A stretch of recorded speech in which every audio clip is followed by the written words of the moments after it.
Massive transfer twist as Jamie Vardy edges closer to Ibrox. FIFA set to intervene over Rangers' pursuit of Kwame Poku.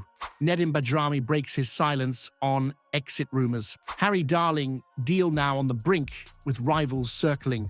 And Kevin Thelwell locks in his first signing as Rangers close in on Matia Frian. Explosive updates, huge decisions, and the future of the squad hanging in the balance. Jamie Vardy and Rangers. This is the transfer story that's got everyone talking. Reports this week suggest that Rangers are seriously considering a move for Jamie Vardy, with the experienced striker expected to leave Leicester City at the end of June. And here's the big update. Despite being 38 years old and having a history of knee issues, Vardy is expected to pass his medical without any major concerns. And that's according to injury expert Dr. Rajpal Brar, who's taken a close look at Vardy's physical condition. He pointed out that while the club will obviously pay attention to the wear and tear on his knees, there's nothing to suggest that Vardy won't clear the fitness tests. Let's not forget the man played 35 Premier League matches just last season. That's no small feat for someone his age. Now, here's where things get really interesting. Vardy is available on a free transfer, no transfer fee. Rangers could land a striker with 200 career goals for Leicester, plus a ridiculous goal record in non-league football before that, without paying a single penny in fees. There's talk that a 2-year deal could be on the table. On paper, this looks like a move that would bring bags of experience and a real winner's mentality into the Rangers dressing room. Let's not ignore the fact that Vardy knows how to perform under pressure. His energy, his finishing, and yes, that Premier League pedigree, it's all there. But here comes the debate. Is this the right move for Rangers at this stage? Would bringing in a 38-year-old striker, even one with Vardy's CV, be a step forward or a step backwards? Should Rangers be focusing on fresh blood and long-term projects, or is short-term impact and experience exactly what we need to finally get back on top of Celtic? Would signing Jamie Vardy at this stage of his career be a masterstroke or a desperate gamble from Rangers? I reckon this news alone deserves a like, don't you think? It really helps the channel grow, mate. Another transfer target, another potential FIFA headache for Rangers. If you remember the Joe Aribo situation back in 2019, you'll know exactly where this is going. Rangers picked him up from Charlton Athletic as a free agent, but later FIFA stepped in and the club ended up paying Charlton £300,000 in compensation. At the time, it caused some grumbling, but looking back, Aribo turned out to be an absolute bargain, helping Rangers lift the Scottish Premiership and the Scottish Cup before making a big money move to Southampton worth up to £10 million. Now, history could be about to repeat itself, this time with Kwame Poku.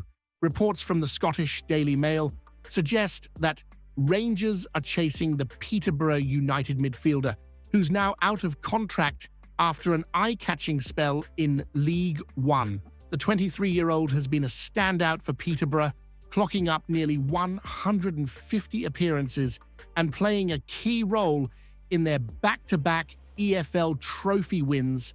Despite his contract expiring, Peterborough are still entitled to compensation for Poku's development thanks to FIFA rules on players under 24. And if Rangers cannot strike a deal directly with Peterborough, it will be down to FIFA to calculate the fee. Peterborough's Director of Football, Barry Fry, has already warned that they won't be thrilled with that outcome. Fry mentioned that they had previously knocked back offers worth up to £5 million plus add-ons for the player. On the pitch, Poku's stats speak for themselves. 12 goals and 11 assists from midfield last season. That's serious output for someone still so young, but Rangers won't have it all their own way here. Fry claims there are 26 clubs currently in talks with Poku, including sides from Portugal, Belgium, Germany, and across England. Should Rangers push all in to sign Kwame Poku, Or would paying FIFA-ordered compensation for a League One player be a massive risk we can't afford right now? Nedim Bajrami has decided to shut them down himself. After a tough first season at Rangers, where he faced plenty of criticism for inconsistent performances, Bajrami has been heavily linked with a move back to Italy. His former club, Sassuolo, newly promoted to Serie A, were rumoured to be keen on taking him back. Let's not forget Rangers spent £3.5 million to bring him in last summer, and many fans were left wondering if they'd seen value for that money. 5 goals in 44 appearances, and yes, one of them was a big one, the opener in the League Cup final against Celtic. But even that night ended in disappointment, with Rangers losing on penalties. Now, with Russell Martin at the helm, Bajrami seems determined to prove he belongs at Ibrox. Speaking while visiting his hometown of Tetovo, where he's just been honoured with a mural celebrating his record-breaking goal for Albania at Euro 2024, Bajrami made his stance clear. His words, "In football, you never say never." And I am currently focused only on Rangers, and it's a fair answer, but is it convincing? Some fans might still feel he's got a long way to go to win them over. After a mixed first season, should Rangers stick by Bajrami and give him a fresh start under Russell Martin? Or should the club cut their losses and move him on while there's still interest? Another transfer target, and this time it's all about Harry Darling. Russell Martin is wasting no time trying to reshape Rangers this summer, and the latest name on his list is the Swansea City centre-back. Darling, 25 years old and available on a free transfer with his contract running out at the end of June, looks like a realistic and smart option for Ibrox. Let's not forget, Martin knows this player inside out. He worked with Darling both at MK Dons and Swansea and clearly rates him highly. With Leon Balogun leaving, the need for fresh blood at centre-back is obvious. Rangers fans saw enough defensive problems last season, and injuries didn't help. John Sautar spent far too long on the sidelines, and Dujon Sterling also struggled with fitness.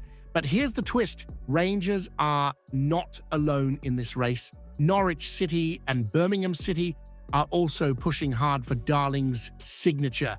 According to reports, a decision could be imminent, and Martin's personal connection with the player might just tip the balance. Statistically, Darling comes with decent numbers for a centre-back: 39 appearances, 5 goals and 3 assists in the English Championship last season. Not bad at all. Yes, there's talk that his wage demands could be a bit on the high side, but with no transfer fee involved, this could still be a great bit of business. And let's be honest, Rangers desperately need defensive reinforcements if they're serious about challenging Celtic for the title next season. Should Rangers go all out to land Harry Darling, even if it means stretching the wage budget?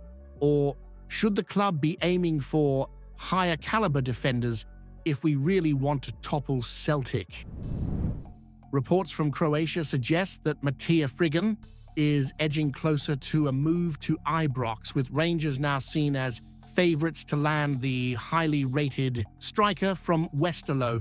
This would mark the first signing under the leadership of Andrew Kavanagh, 49ers Enterprises, and the new sporting director Kevin Thelwell. Frigan, just 22 years old, has caught the eye after a solid season in the Belgian Pro League, scoring 14 goals and providing 4 assists in over 2,800 minutes of football.